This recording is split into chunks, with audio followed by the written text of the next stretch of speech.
Hi, everyone. Welcome to our third Green Tech webinar of the year. It's called Decarbonization of the Aviation Sector, Goals, Pathways, and Policies. Today's webinar is hosted by the Environmental Law Institute and co-hosted by Arnold and Porter. My name, for those of you who don't know, is Simone Baldwin, and I work with the Technology and Innovation Program here at ELI. If you are new to ELI, we are a nonpartisan environmental law and policy research and education center, and we work to strengthen environmental and energy governance domestically and worldwide. And for those of you who do know ELI but are new to our Green Tech webinar series, it is our initiative to facilitate dialogue at the intersection of technology, environmental law, and policy. We see the potential for technology to further our sustainability goals and improve our environmental regulatory processes, but we also see the challenge of our regulatory environment keeping pace with technological advances.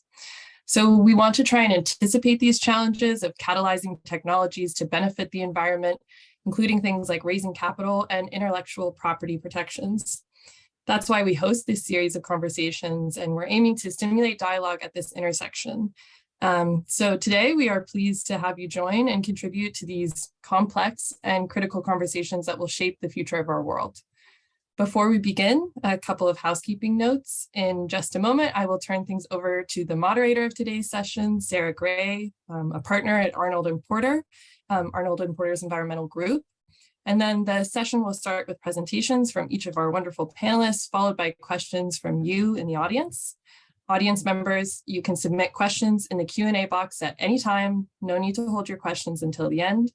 If you are having any technical difficulties, please contact us with your inquiry through the Q&A box. And if you could provide your email in case we need to follow up, that would be great. And finally, we will be recording this webinar, and the link to the video will be uploaded to the Green Tech website. So now I'm going to hand things off to our wonderful moderator, Sarah Gray, to introduce today's topic and our panelists. Thanks so much, Simone. And thank you again to ELI for co-hosting this program, and to my colleague at Arnold and Porter, Ethan Schenkman, for his help in organizing this discussion. Again, I'm Sarah Gray. I'm a partner in Arnold and Porter's environmental group based in our Denver office. And my practice focuses on a range of energy transition and Clean Air Act related matters, including the Inflation Reduction Act implementation and a variety of state and federal climate policies, including those related to renewable and alternative fuels. I'll be moderating today's discussion on goals, pathways, and policies related to decarbonizing the aviation sector. I'm joined by a really fantastic group of experts in this space who I'll introduce in just a moment. But just a word about the topic.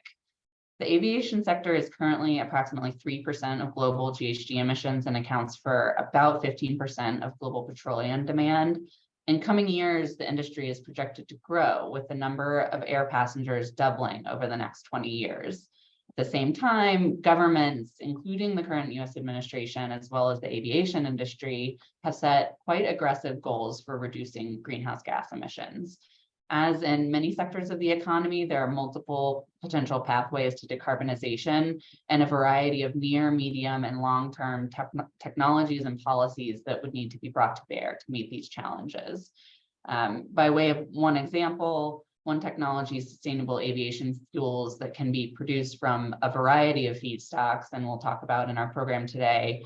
They're currently less than 0.5% of the approximately 100 billion gallons of fuel used by commercial airlines. So one of the questions we'll talk about is, how can these SAF-oriented solutions be scaled, and on what time scale? What policies are necessary to facilitate this transition? And what other technological options are on the horizon, whether electrification or fuel cell or hydrogen?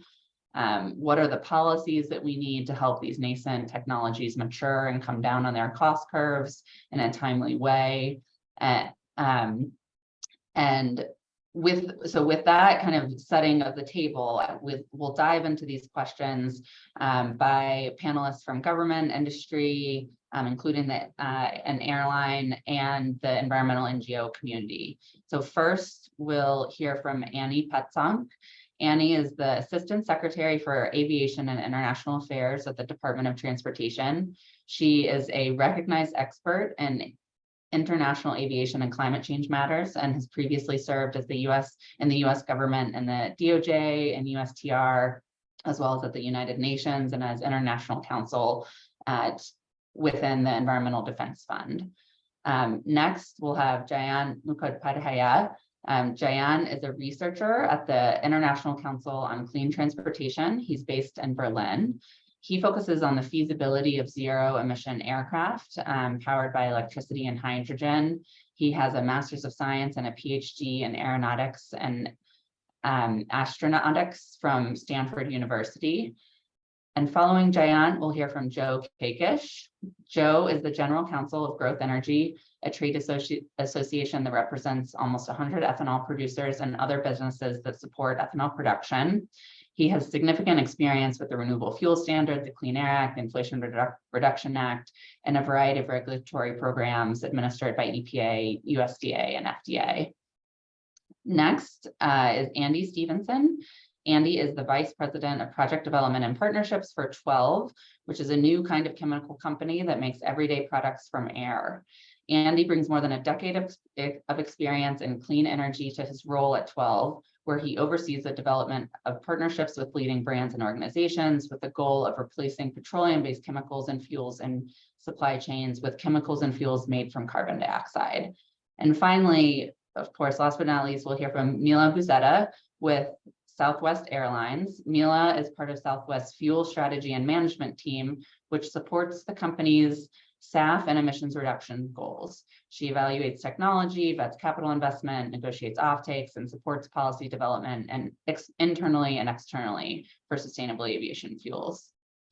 So with those introductions, I'll turn it over to Annie to help set the table on the administration's perspective on decarbonizing this important sector and what the various policies and milestones look like.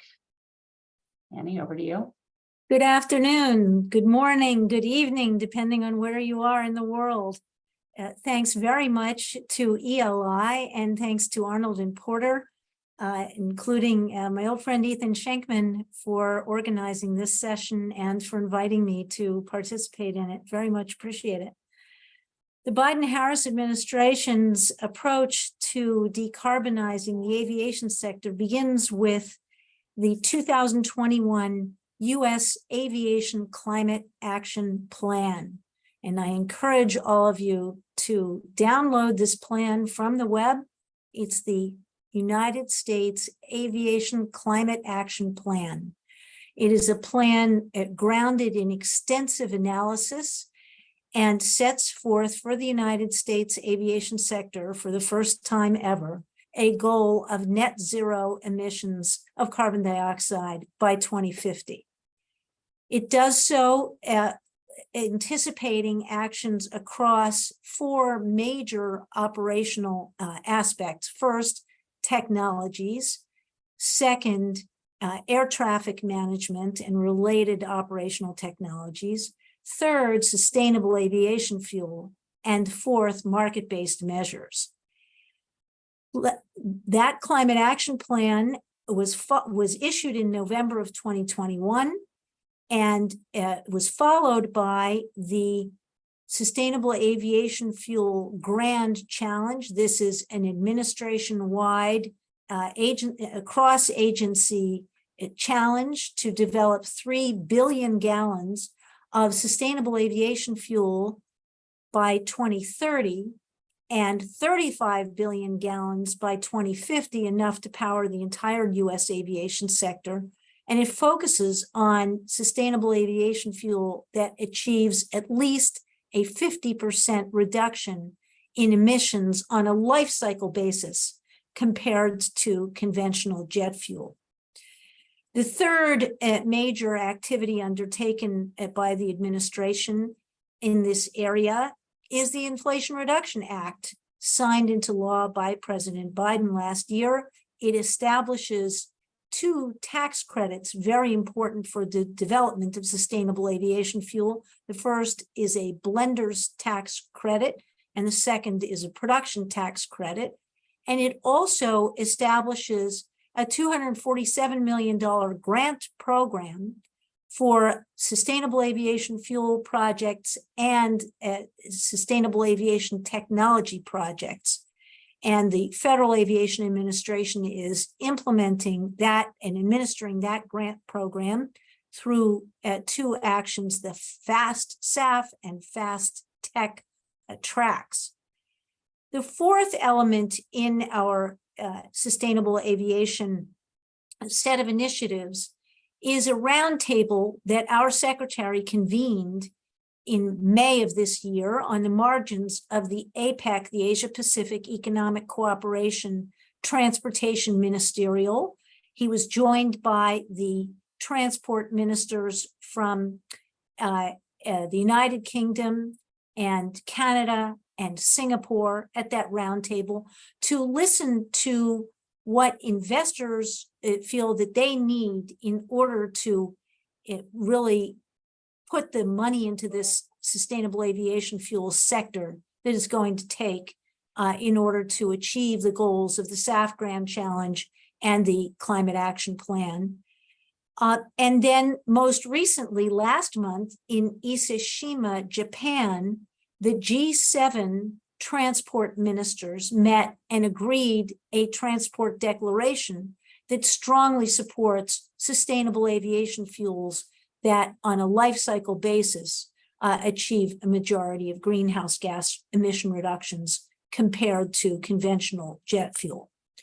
As a backdrop for each of these 5 initiatives, of course, is the International Civil Aviation Organization's Carbon Offsetting and Reduction Scheme for International Aviation, or CORSIA, which has taken effect. All international airlines in the world are now required to report their carbon dioxide emissions from all international flights, defined as flights between countries.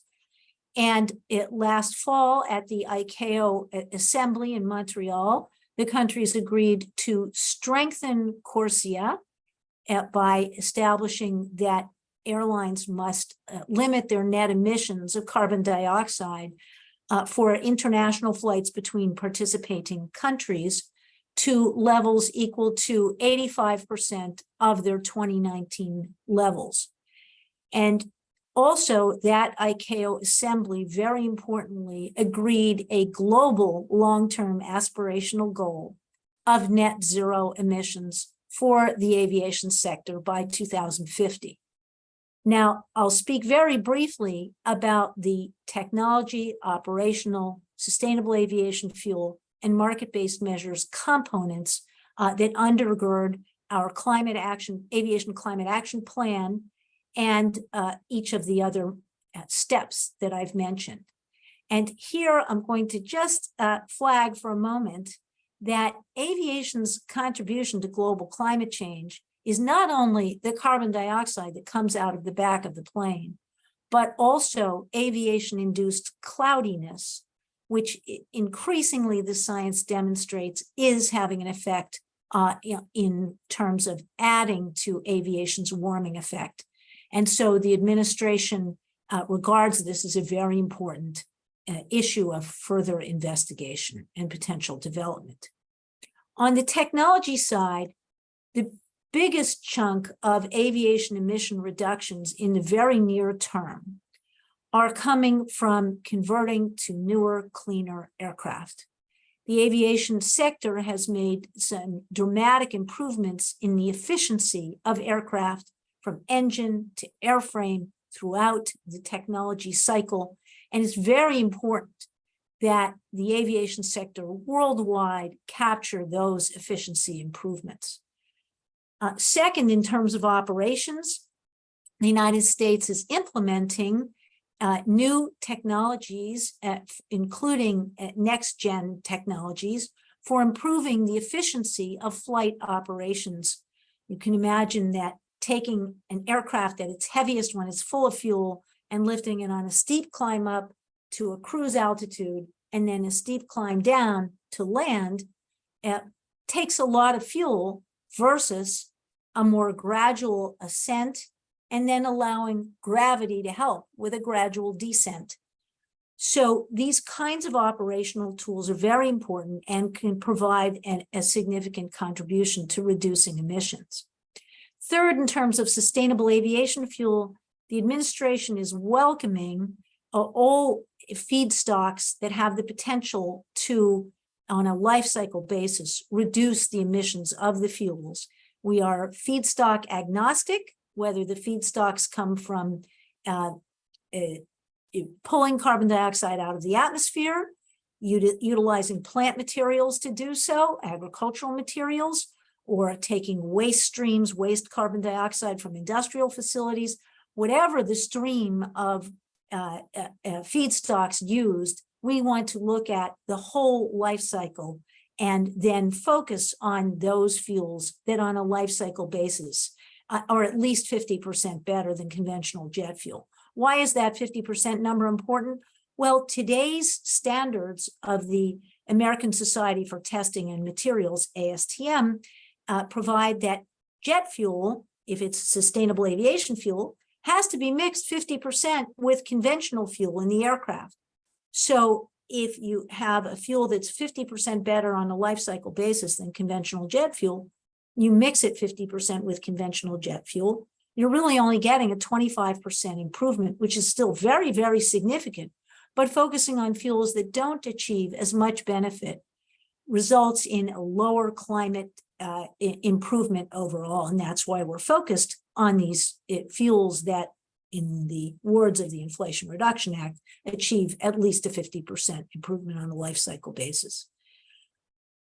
Let me stop there. I know that other speakers are going to have a lot of additional comments and color to add, and welcome your interest and the interest of all the speakers in these important topics, so that aviation, which has weathered probably the most difficult commercial period in modern aviation with the COVID crisis, as it now reemerges from COVID, can do so in a more sustainable way. Thank you. Thank you so much, Annie, for sharing those perspectives. That's very helpful to set the table. I, would love to dive into many elements of those and try to talk about low-hanging fruit versus more difficult. But for purposes of this program, we'll keep it moving and then circle back with some questions later on. So Jayan, I'd love for you to jump in, if you would, please, and share some of ICCT's thoughts about this important challenge. Yes, absolutely. Just checking you can see my screen. Yes, you're great. Thank you. Okay, perfect. Thank you. So just a quick introduction on the International Council on Clean Transportation. We're a nonprofit research organization, and we do research that is required to make science-based policy decisions about decarbonizing transport as a whole. I, given my background, work on aviation, and so and I'm very grateful for the opportunity to talk, especially amongst all of these panelists from various stakeholders in the industry. It's a really nice group to have a conversation with. And in the past few years, you might have seen a whole host of net zero roadmaps, of which ICCT had produced its own, where we placed aviation in the context of the Paris Agreement goals, by looking at the cumulative emissions of aviation from 2020 to 2050. And that is what's plotted here on this graph in gigatons of CO2. The lines here represent different temperature levels, red being 2 degrees, 1.75, 1.5. And the baseline case where we do nothing, we emit nearly 50 gigatons of carbon, and we way surpass any of our Paris climate agreements. In the most aggressive scenario where we do reach net zero by 2050, which we call the breakthrough scenario on the right here, we come just under the 1.75 degree budget, and this is assuming that aviation's share of the carbon budget is maintained at 3%, as Andy mentioned before. And what I want to bring your attention to, and this is going to be the graphic that supports all of the things that Andy just mentioned, in terms of the relative contribution of the different mitigation options that we have for aviation. The blue here represents the mitigation by sustainable aviation fuels, which is by far the largest chunk of the decarbonization answer. Then we come in with the operational and technical efficiencies in the red, in the dark red and the yellow, which make up a large part of the decarbonization potential, and then smaller contributions from zero emission airplanes and demand change just based on aviation becoming more expensive. And this is, and since my expertise is on zero emission planes, that's what I've been working on. I'm going to give you a little background on what to expect in the next few years in terms of zero emission airplanes. They come in various flavors: electric, fuel cell, hydrogen combustion. I'm going to go left to right on this slide. In the electric department, these would be the most efficient forms of transport.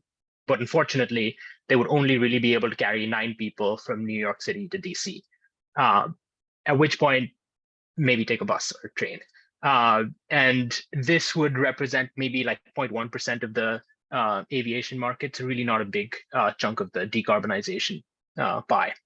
Fuel cell aircraft, slightly bigger. The size is limited by how much power the fuel cell can output. And for this, you can expect sort of 50-passenger turboprop airplanes flying from Atlanta to Dallas. These are being flight tested now. And so assuming smooth sailing through certification and development, the earliest we could hope for them to enter the market is before the end of the decade. And this can address maybe like 2% of the market of the aviation market. Things get interesting when you get into the hydrogen combustion aircraft. Now, these are narrow body aircraft, which is like the workhorse of aviation today. And these aircraft could carry 165 passengers from SFO to Chicago. A hydrogen combustion engine that works on an aircraft doesn't exist yet. And so this is further back in the technology development program. And so it will take time for it to enter the market. 2035 is what Airbus is suggesting. We think that's an aggressive timescale. It's more likely between 2035 and 2040 that we'll see an aircraft of this size being powered by hydrogen combustion. But if you get to that point, you could have nearly 40% of the aviation market quantified as available seat kilometers. So the number of seats flying certain distances, you could capture 40% of that. But because airplanes live for so long, they have 20 to 30-year lifespans. The fleet renewal rates are so slow that any aircraft being bought today is likely going to be in operation in 2050. And so even though a hydrogen combustion narrow body enters the market in 2035, by 2050, it can only capture maybe 10 to 20% of its maximum market cap. And so this is why while hydrogen aircraft could really fuel some of the bigger aircraft and generations of the aircraft to come, they could really play a big role. Currently, we will need a lot of SAF to meet our 2050 climate targets. And the main thing stopping us is the cost of it. Right? It is really hard it's expensive to produce, whether you're talking about biofuels or whether you're talking about synthetic fuels. And that the cost of decarbonization needs to be borne by someone. And we at the ICCT feel that it should be borne by the people who are using that service or polluting in this case. Often in a room full of people, of aviation experts, it's sometimes lost that nearly 3/4 of the world's population does not fly in a given year. And if you're using policy that spreads the cost of decarbonizing aviation over all of those people that don't fly, it's not fair.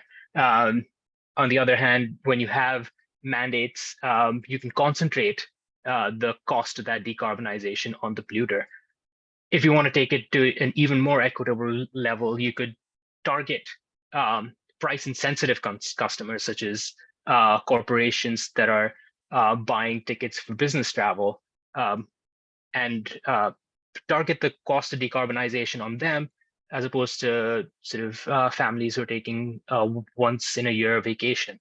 And the beauty of that is this is something that airlines already do, especially legacy carriers will change prices based on how long your trip is, whether it's over a weekend, to sort of specifically target business travelers to be able to because they're able to pay more, to charge them more.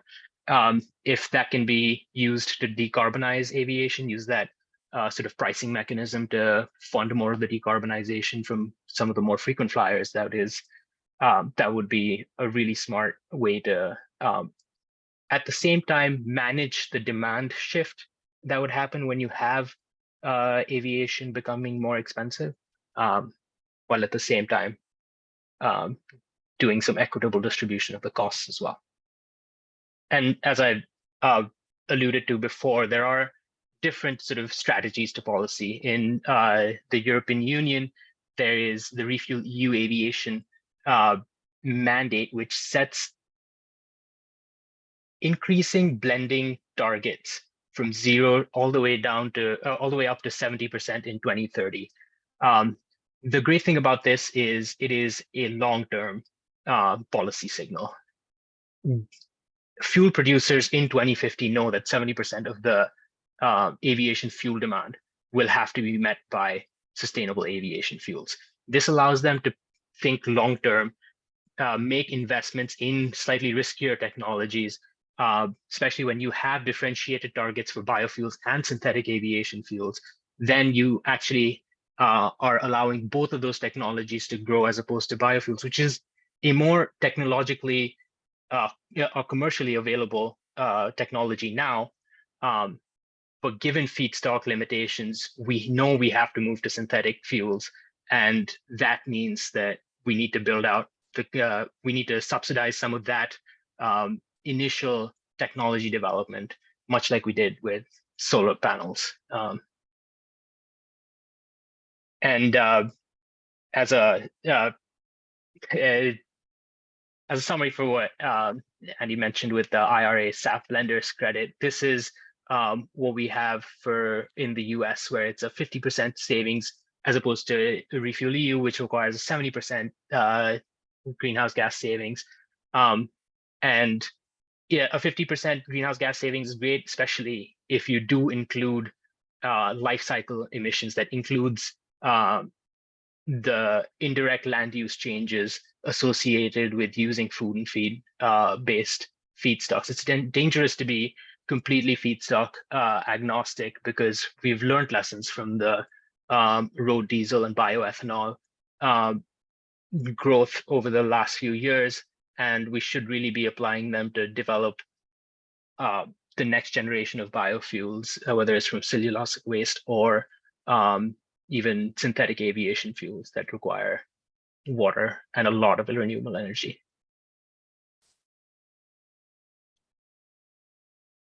And just as a quick plug for synthetic aviation fuels and hydrogen, you are able to power a flight from Chicago to San Francisco with about 15 times less land area if you use e-kerosene or hydrogen, and that's using a full solar array, not using wind. And so this is another reason to really try and incentivize some of those synthetic aviation fuels and those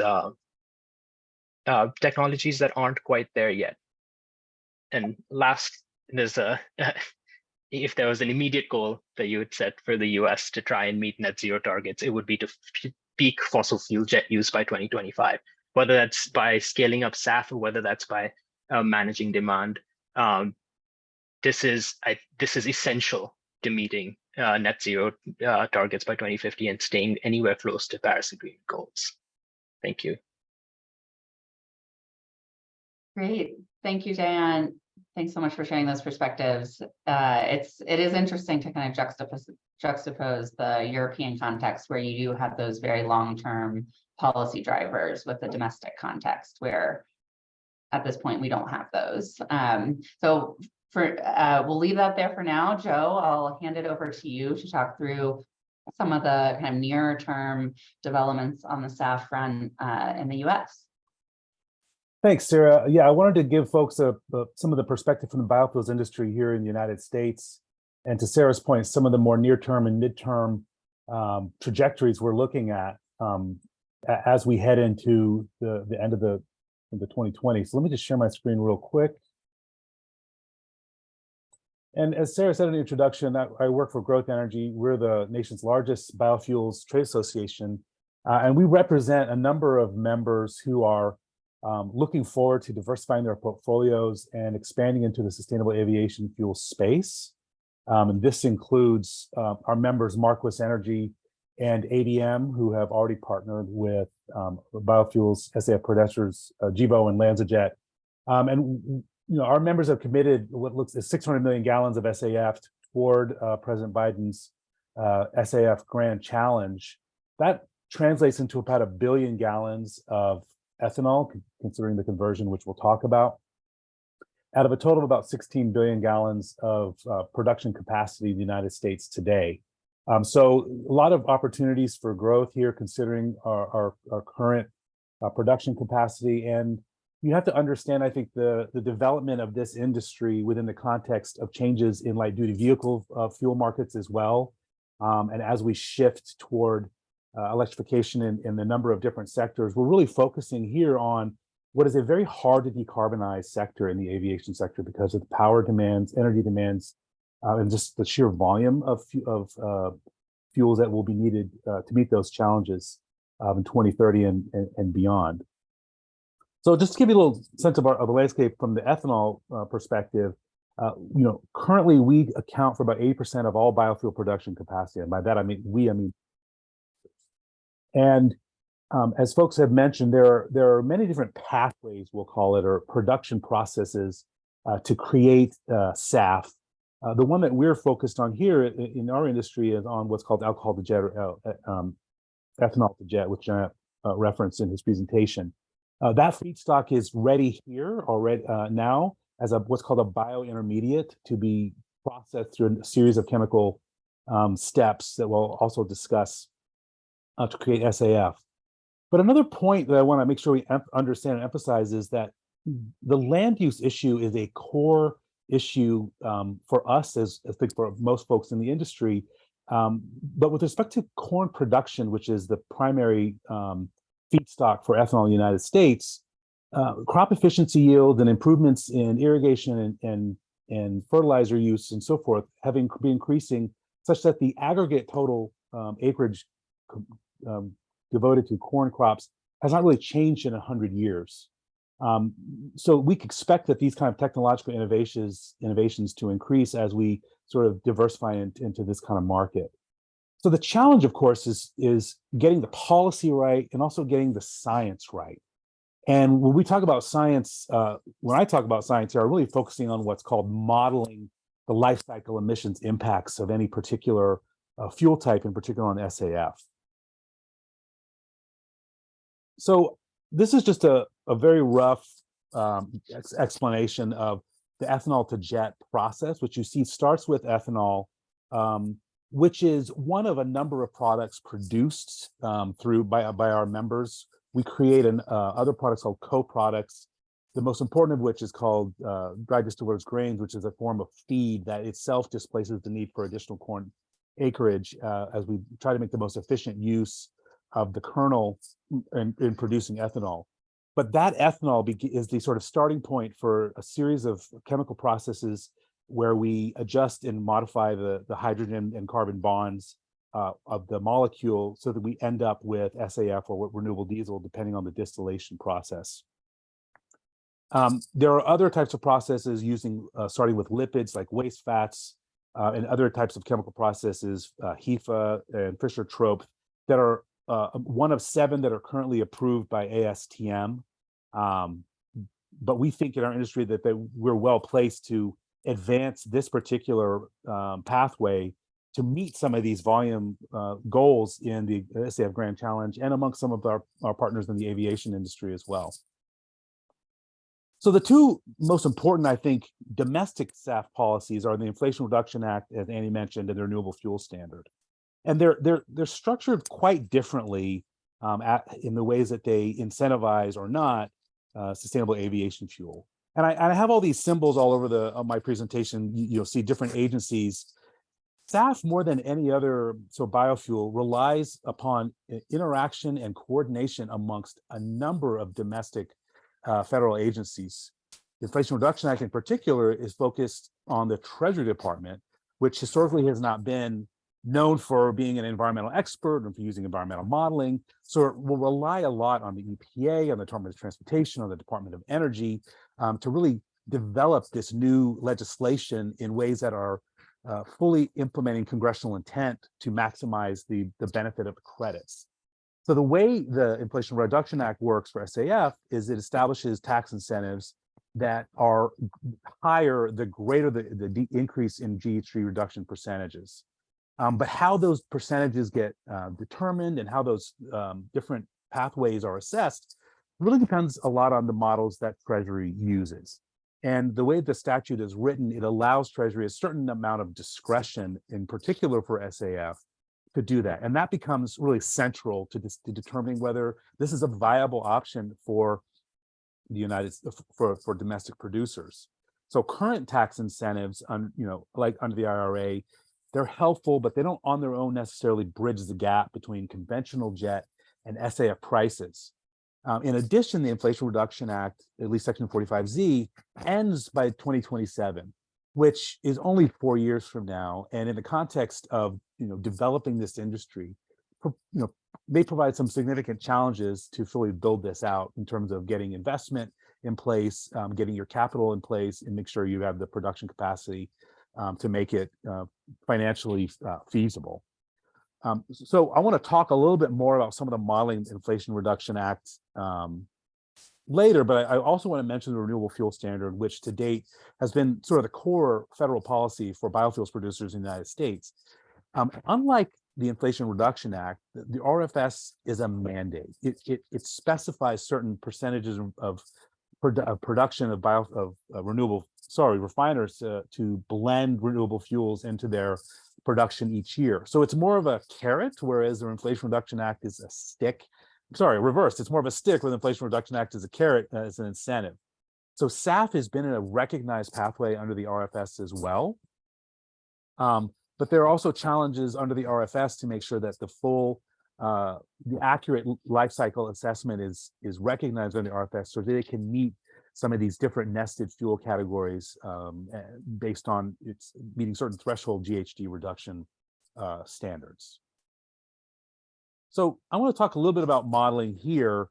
There are many different kind of models that are used to assess the impact of biofuels production on greenhouse gas emissions. One in particular that is used in the United States and is developed by the Department of Energy at the Argonne National Labs is called the Argonne GREET model. And I put it up here just to highlight all the different elements that go into a life cycle analysis. You have both upstream emissions that are generated from the growing and the cultivation of the feedstock itself. So that could be anything from the tractors used to the soil carbon releases from turning over the soil to the absorption of carbon by the plants as they are growing. And that creates and also the potential impact from land use change, which is a centrally important element of the assessment of greenhouse gas emissions, which I want to just talk through a little bit more as well. And then you have the actual production of the biofuel itself, starting with the feedstock, which includes all inputs, including the fuel used in combustion, the energy consumed in that, the process chemicals themselves, keeping the lights on in the factory. And then at the end of this is where you actually have the emissions from the biofuel combustion itself. So all of these models in their different ways take into account this life cycle, full life cycle impacts of biofuels. But when it comes to sort of the land use change, there are significant differences between how these models assess both what are called direct land use change and, I think Jayan and others worked in indirect land use change, which are these changes in land use elsewhere that are induced by the production of biofuels. And so just to give you some elements of these land use modelings, I think there's three sort of main elements here that we look at. And I say we, I'm a lawyer, I'm not a scientist, so we rely on our technical experts to look at it when we make these assessments. Three main elements. One is what we're calling agroeconomic models, which look at the economic impacts and the sort of economic flows from biofuels production, including land use type that's impacted and the land use change that results from the economic pressures that are in place from the biofuels production. Those agroeconomic models are assessed in light of also what are called emissions factors, which is basically what kind of greenhouse gas emissions result from the cultivation of feedstock and for using in these biofuels based on the type of land. So you multiply basically an emission factor of a certain land type, like pasture or fallow land, and when it's converted into cropland, what does that do to the greenhouse gas emissions profile of that unit of land? Then you multiply that by the acreage being used. And then you also, in the amortization period, you want to understand, well, what is the impact over time of those emissions? So each of these elements has some significant amounts of technical uncertainty and some policy-driven choices. And in our view, Argonne and Greek model does a relatively good job of taking some of the assumptions and ground truthing them with evidence over the past several years about land use and land use change to give a more realistic kind of assessment of, in particular, alcohol to jet production for SAF. And I'll just kind of leave with a list of some of the issues that we're working through and trying to get sort of better understanding is, sometimes certain models are better for understanding certain pathways. This notion of indirect land use change is the primary driver in many of these models of differences in what's called the carbon intensity, or the amount of greenhouse gas emissions on a life cycle basis that we can expect to occur from production. And then also assumptions about particular land types, the emission factors, what kind of assumptions we make about conversion of land types from one to the other. And one that I think also maybe haven't mentioned today yet is the impact of carbon capture and sequestration, which is not obviously not part of the crop production, but if it can be incorporated into the life cycle of a particular production pathway, is an important way of reducing life cycle greenhouse gas emissions. And we think it's important to make sure that that gets recognized. And many in our industry have been real leaders on-site, in particular, carbon capture and sequestration to lower further the greenhouse gas profile of the biofuels that they're producing. And then lastly, this is an amortization period. How intense the carbon emissions are will depend on into how much time you squeeze that impact into. So there are different assumptions in the EU context versus the United States context that, again, can have a significant impact on how we think about the life cycle greenhouse gas emissions of a particular fuel pathway and fuel production. And with that, I'll turn it back over to Sarah. Thanks. Thanks so much, Joe. It's really helpful to have that kind of deeper assessment into how the implementation of the Inflation Reduction Act really matters. It's obviously a significant development that it's there, but then, environmental practitioners, as you all know, a lot of the work has to come in into putting that law into effect in a way that makes sense and accomplishes the goal Congress intended. So with that, I'll turn it over now to Andy. Andy, if you wanted to talk through kind of some of the potentials for power to liquid sustainable aviation fuels to play into this story. Great, thanks, Sarah. And I'll just pull up a few slides as well to illustrate some of the points.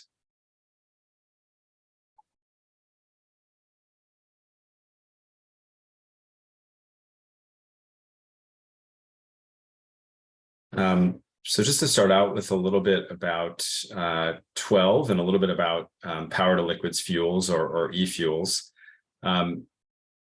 Typically, power to liquids fuels or e-fuels are defined as fuels that are produced from feedstocks of CO2, water, and renewable electricity. 12's process converts that water into green hydrogen and converts the CO2 into carbon monoxide to make syngas, and then uses kind of a standard gas to liquids process to convert that syngas into sustainable aviation fuel. And so, unlike biofuels, our feedstock for the carbon is CO2, and our feedstock for the hydrogen is water. And the primary energy that's kind of powering that process is renewable electricity or electricity. There are some other variations on different power to liquids processes. Most of them still have these kind of same elements of having the feedstocks of CO2, water, and renewable energy. And some of the power to liquids processes, ours included, can produce a Fischer-Tropsch fuel that is already one of the approved ASTM pathways. In our case, it's the Fischer-Tropsch pathway. And then I believe some of them require, new certifications or new pathways to be developed. So this is kind of the building block or the overview of power to liquids fuels. Why are power to liquids fuels so exciting? I think as a sort of technology entrepreneur and commercialization person, this is to me what really makes power to liquids fuels so exciting, because our feedstock is growing exponentially and seeing exponential growth in deployments, and is going to be for the next several decades. Rather than having a feedstock that's sort of flat or difficult to secure, our feedstock is plentiful and abundant and going to be continuing to go quickly. And to me, although there's definitely going to be a lot of competition for that feedstock or the renewable energy, having it show this kind of exponential growth really provides tailwinds to our sector and the commercialization of our fuels. And that's one of the reasons why a lot of the analysis out there kind of shows power to liquids growing to be a sort of very significant share of sustainable aviation fuel as we get out towards the sort of 2050 timeframe.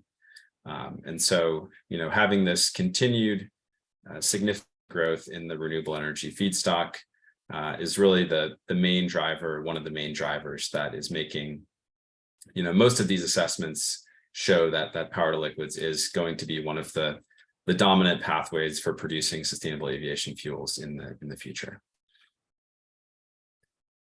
In terms of the path to commercialization, the real challenge for the power to liquids sector right now is moving some sort of project announcements to actual project execution.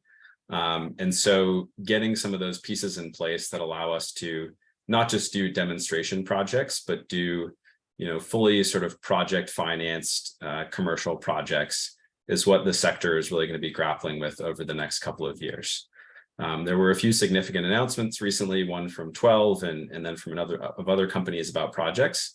But what we really need to do is secure the long-term, commercial grade feedstock and offtake contracts to convert these into actual projects. And so, we need airlines and the corporate partners willing to sort of take a bit of a bet on these early projects and pay some of the premium for the fuel and sign some of those long-term contracts in order to get these projects off the ground. We also have some challenges just from the feedstock side. While this sort of CO2 and hydrogen ecosystems are ramping up, there is sort of a challenge in the near term to making sure we can secure those feedstocks because it's going to require a significant increase in the amount of CO2 that's traded as a commodity compared to what we have today, which is mostly supplying the food and beverage industry. And then also going to require a major increase in the sort of production of green hydrogen. So those sort of scaling of those feedstocks is going to be critical to the success of our industry. And then the third one, certainty around the policy is the other key item for us. And I'll talk about some of our key policy items as well. So, the major item for us, similar to the sort of, indirect land use change rules for the biofuels, is the consistency and clarity of rules around the indirect sourcing of renewable energy. There's a number of credits that we're relying on as well in the early commercialization of our fuel, including the hydrogen production tax credit, some of the blenders and clean fuel credits at the federal level, and then some of the state fuel credits as well. And, the big question here is if we want to supply our facility or count our facility as being supplied by 100% renewable energy, does that need to be directly connected to the facility?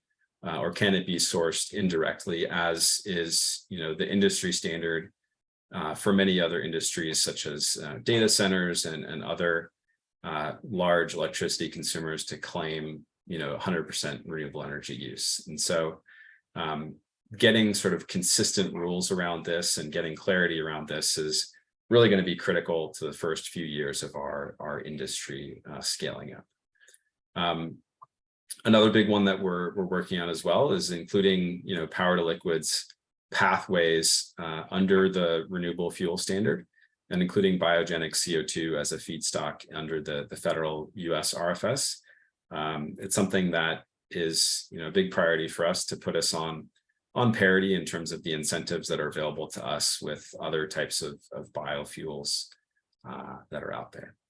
And then the third major item is just anything that supports continued and accelerated deployment of renewable energy. Without that, our technology, frankly, does not look that exciting or look that interesting. But with the trends that are projected and the growth of renewable energy, it's one of the few pathways that can scale to meet fuel demand and also do so in a cost-effective manner. So anything that supports that continued trend is a big priority for us. Great, that's it for me. Thank you, Andy. Thanks for sharing those perspectives on the path that electrofuels can provide and the role they could play in the SAF overall SAF marketplace. So I'll now turn it over to Milo Buzzetto with Southwest Airlines to share a few of their thoughts around how they're approaching this important question of decarbonization and what their priorities are. So Milo, go ahead, and if you'd like, you can share your screen. And then we'll hopefully have time at the end to get to a couple of the questions we have in the chat box. We do see those, and thank you for submitting them. Great.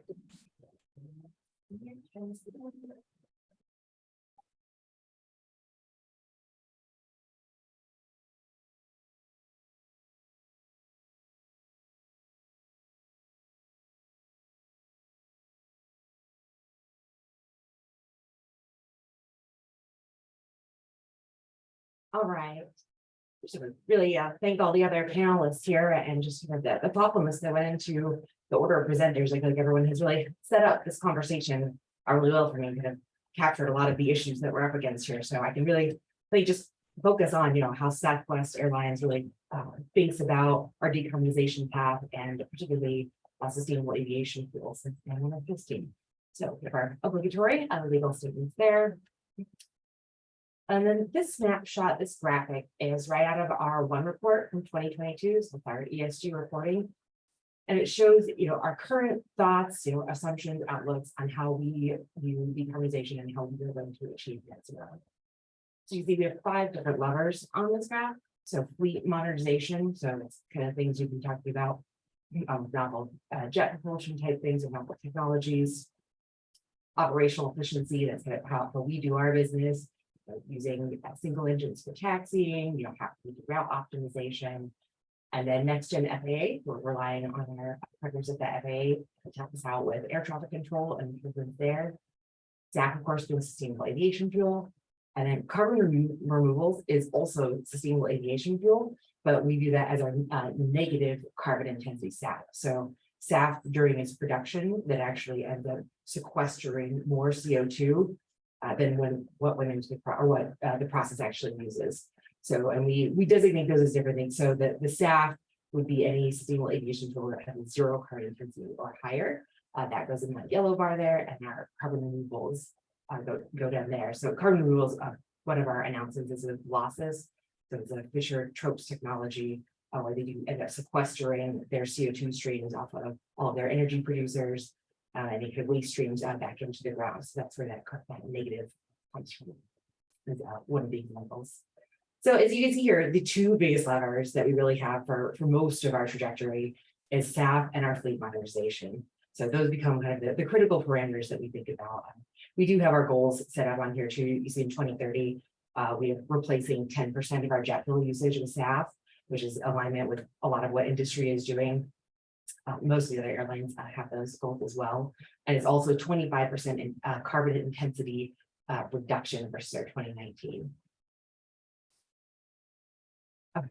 Then I sort of dive into our SAF policy, and then I'll talk a little bit more about like how we think about all of our our SAF pillars. So the first of all, we talk here about economics. So we are a low-cost carrier.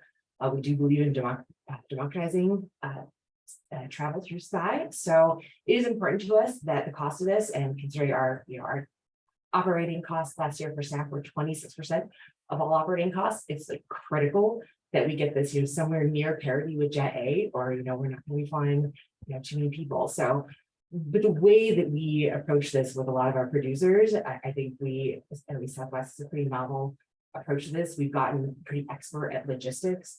So a lot of times we can help out with blending or storage tanks and how these things are going to be delivered.